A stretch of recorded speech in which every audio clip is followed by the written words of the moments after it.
Pak Ci, Mak Ci, saya mengakui pelanggaran yang dilakukan oleh 5 pekerja migran Indonesia yang masuk secara ilegal ke Malaysia. Tapi sekali lagi saya ingatkan bahwa jangan mau ikut-ikut dalam kegiatan ilegal. Kalau nyelundup ke negara asing, risikonya negara asing akan bertindak. Warga Indonesia ditembak, penyelundup orang-orang ilegal harus ditindak. Gue percaya sih, IQ orang Indonesia itu menjadi salah satu yang terendah di Asia Tenggara. Lihat nih konten ini. Apa yang dicuri di sini? Ada kipas angin waktu itu. Ini pakai baju ini, nggak pakai baju sekolah. Boleh dibilang kotor ya. Assalamualaikum warahmatullahi wabarakatuh. Jumpa lagi para sahabat dan teman-teman dengan Mas Farhan. Gimana kabar-kabarnya? Semoga kalian semuanya sehat-sehat sahaja. Dan yang baru bergabung di videonya Mas Farhan, jangan lupa bantu sokongannya dengan like, comment, share, dan subscribe-nya. Terima kasih banyak-banyak yang sudah bantu support di channel Mas Farhan. Semoga kalian semua dimurahkan rezekinya, dipanjangkan umurnya, dijauhkan dari malak bahaya oleh Allah Subhanahu wa Ta'ala. Amin, amin, ya Rabbal Alamin.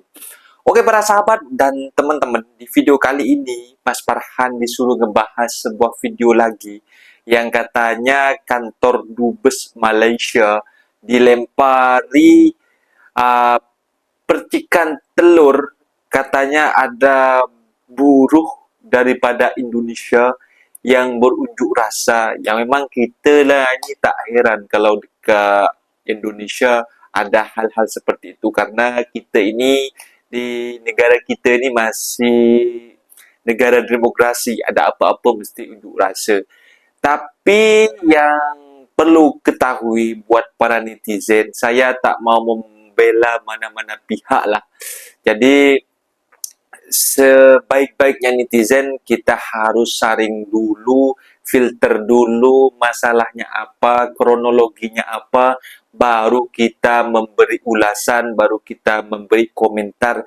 Bahkan Bapak Presiden kita yang kemarin sempat menghadiri kunjungan dari Bapak Menteri Malaysia ketika sudah balik ke Indonesia itu pun menyarankan jangan sampai pergi ke mana-mana negara, jangan sampai lewat jalur secara ilegal, jalur tikus.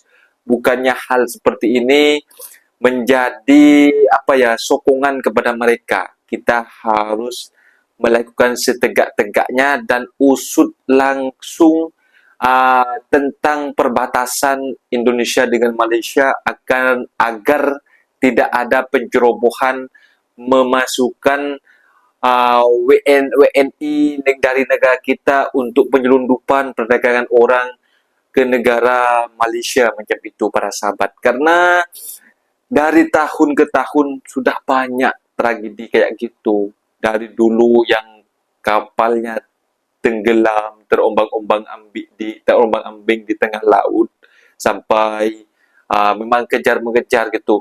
Itu sudah banyak kali para sahabat kita tengok. Itu tak ada efek jerahnya. Bahkan para sindiket yang untuk penyelundupan orang ini, bahkan secara terang-terangan di media sosial bagi anak rantau di grup-grup, di room-room mereka itu, di grup-grup mereka, di grup anak rantau yang mau balik tanpa dokumen, yang mau pergi ke Malaysia tanpa dokumen, bisa mengikuti jalur kami gitu. Jadi di situ sudah terang-terangan, di sini harus ditindak tegas agar tidak ada penyelundupan seperti ini, agar tidak ada jadi korban kesalahpahaman ketika ada suatu benda sampai berlaku dar-der-dor macam itu. Mungkin Mas Farhan sih, setahunya Mas Farhan kalau menengok sebuah video-video sebelumnya ada penangkapan kejar-mengejar ketika ditangkap gitu. Mungkin hanya dideportasi, gak ada di situ sampai jumlahnya orang mengatakan sudah banyak PMI yang meninggal, yang sudah tak ada nyawa pergi ke Indonesia macam itu. Itu beda-beda cerita, beda-beda benda lah, lain hal yang macam ini. Jadi buat teman-teman harus disaring dulu sebelum berkomentar, memberi argumentasi. Jadi disaring dulu di mana problemnya, di mana letak kesalahannya. Jadi jangan asal komen sahaja. Dan teman-teman penasaran seperti apa tanggapan Bapak Menteri kita tentang hal yang terjadi saat ini. Ini dia videonya. Tadi saya sampaikan kepada para pimpinan TNI Polri, ya kan? Saya sampaikan peran mereka sangat penting. Mereka penegak kedaulatan, mereka penjaga kedaulatan, mereka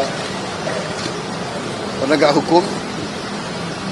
Jadi saya tekankan mereka harus menjadi pemimpin yang baik. Saya ingatkan bahwa mereka diharapkan oleh rakyat, mereka diberi kepercayaan yang besar oleh rakyat yang membiayai TNI dan Polri. TNI dan Polri harus mengayomi rakyat, harus melindungi rakyat. Dan saya tentunya minta TNI dan Polri, kita semua selalu mawas diri, selalu mengoreksi diri, selalu menertibkan diri, selalu menjaga disiplin. Dan saya tekankan mereka harus selalu di tengah-tengah rakyat, harus selalu bersama rakyat membangun. Dari TNI dan Polri kita adalah tentara rakyat dan polisi rakyat. Saya kira itu, ya. Saya bicara secara nasional semua, ya. Ya, itu sedang kita tentunya berharap ada investigasi, ya kan. Tapi sekali lagi saya ingatkan bahwa jangan mau ikut-ikut dalam kegiatan ilegal. Kalau nyelundup ke negara asing, risikonya negara asing akan bertindak. Jadi rakyat kita jangan mau dibohongi oleh sindikat-sindikat yang berjanji ini, berjanji itu. Ya, kita waspada, kita ingatkan, tapi kita juga yakin bahwa pihak Malaysia akan melaksanakan penyelidikan yang terbaik. Ya. Itu secara garis besar kita bicarakan. Ya, nanti ada yang ngurus itu, ya. Oke, terima kasih. Pak Cik, Mak Cik, saya mengakui pelanggaran yang dilakukan oleh 5 pekerja migran Indonesia yang masuk secara ilegal ke Malaysia. Dan saya pun sama sekali tidak membenarkan tindakan ilegal mereka sebagai alasan untuk perlakuan yang mereka terima. Pelanggaran tersebut memang tidak bisa dibantah, dan mereka seharusnya menjalani proses hukum sesuai ketentuan yang berlaku.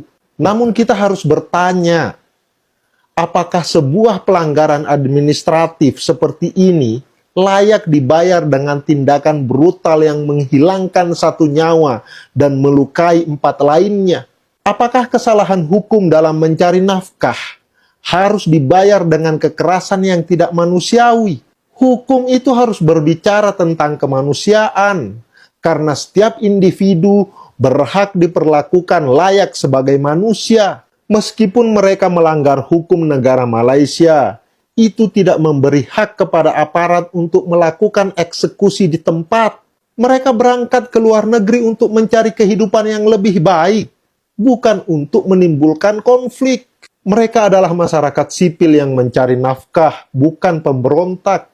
Kehilangan nyawa dan luka-luka yang dialami 5 PMI ini adalah tragedi yang tak seharusnya terjadi. Mereka layak diperlakukan dengan hormat, bukan dengan cara yang merendahkan martabat mereka. Tindakan kekerasan yang mematikan terhadap mereka yang tidak bersenjata sangat sulit dibenarkan. Sebuah pelanggaran administratif tidak seharusnya berujung pada hilangnya nyawa dan penderitaan fisik yang tak terhingga. Mengenai klaim pembelaan diri aparat Malaysia yang mengatakan bahwa tindakan mereka adalah bentuk pembelaan diri karena merasa diserang terlebih dahulu, saya meragukan itu. Bagaimana mungkin sekelompok sipil yang hanya menggunakan perahu kecil berani menyerang aparat negara yang menggunakan kapal besar, lebih cepat, lebih canggih, dan dilengkapi persenjataan lengkap? Klaim ini sangat sulit diterima logika. Kepada pemerintah Indonesia, sebagai bagian dari komunitas internasional yang menjunjung tinggi hak asasi manusia, Indonesia harus menuntut keadilan. Tindakan kekerasan ini tidak bisa dibiarkan tanpa perhatian serius. Kejadian ini bukan hanya soal 5 individu, tetapi soal bagaimana kita sebagai bangsa menghargai nilai-nilai kemanusiaan. Ketika nyawa seseorang dikorbankan tanpa alasan yang jelas, itu adalah panggilan bagi kita semua untuk tidak berpangku tangan. Tindakan yang menghilangkan nyawa dan menyebabkan luka serius harus dihentikan. Jika kita diam, maka kita turut menjadi bagian dari ketidakadilan itu. Kita harus mendesak agar kejadian ini diselidiki secara transparan dan agar mereka yang bertanggung jawab dihadapkan pada hukum. Peristiwa serupa tidak boleh terulang. Mari kita bersama-sama mengingatkan dunia bahwa setiap tindakan kekerasan terhadap manusia, apapun alasan dibaliknya, harus diselidiki dan dihukum dengan adil. Tidak ada tempat bagi pembenaran untuk tindakan yang merendahkan martabat manusia. Kita sebagai bangsa harus menjadi bagian dari perubahan yang menuntut keadilan, menghargai kemanusiaan, dan membela mereka yang tidak dapat membela diri. Thank you. Gue percaya sih, IQ orang Indonesia itu menjadi salah satu yang terendah di Asia Tenggara. Lihat nih konten ini. Nah, di situ kan ada ibu-ibu, terus ada maling masuk ngambil HP-nya dia. Tapi kalau misalkan kita perhatikan sekitar, nih kalau orang yang normal ya, yang IQ-nya normal lah ya, biasa-biasa aja ya, normal. Kalau kita perhatikan sekitar, itu kan ada kursi roda ya. Dimana itu artinya ibu itu nggak bisa jalan, nggak bisa ngejar malingnya.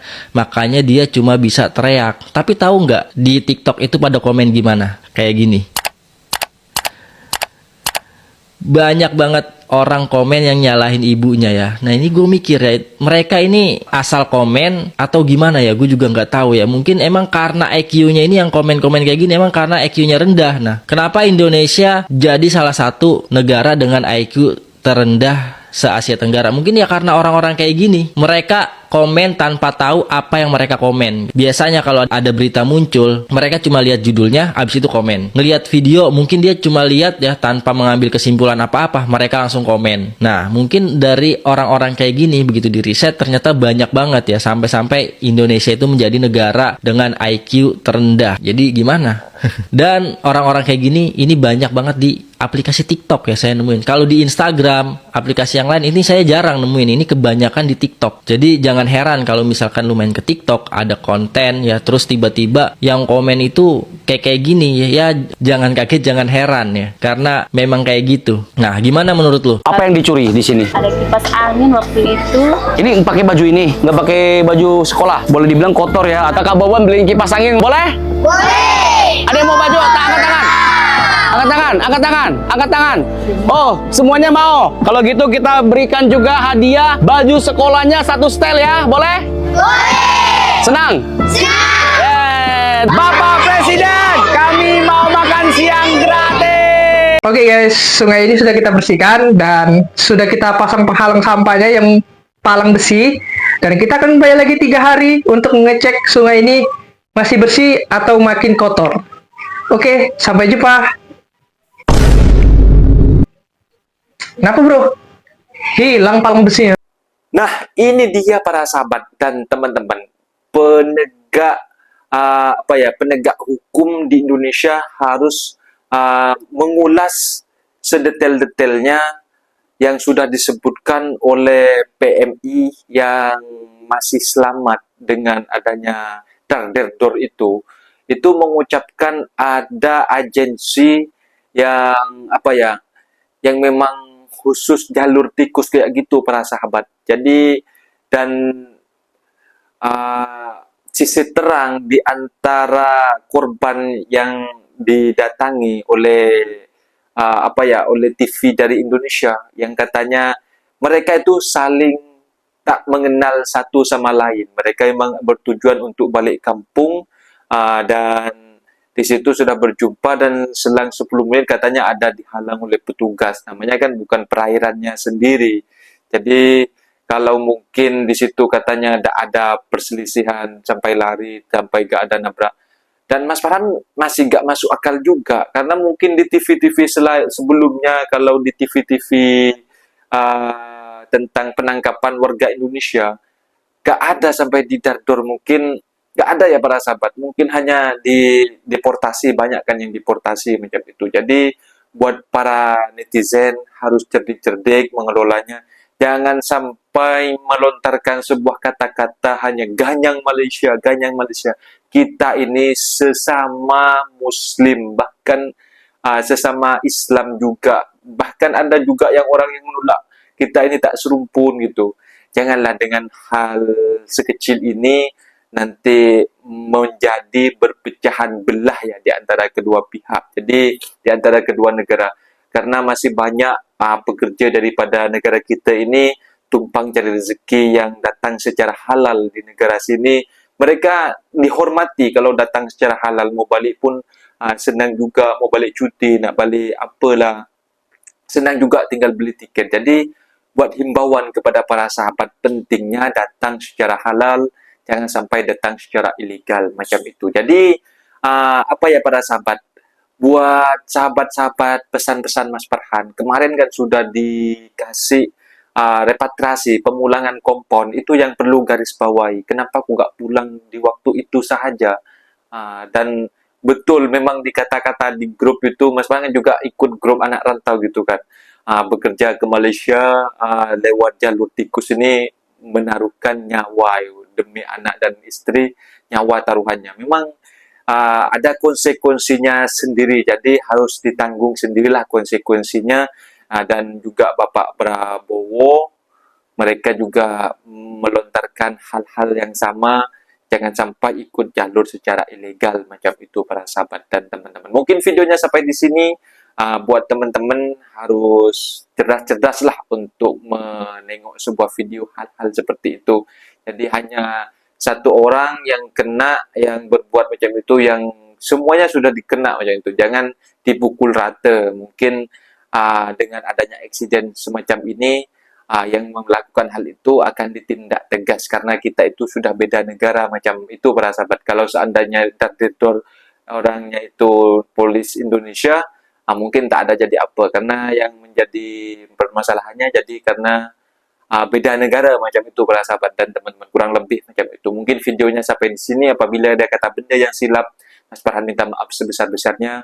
Mohon dibenarkan di kolom komentar. Mas Farhan diri undur diri. Wassalamualaikum warahmatullahi wabarakatuh.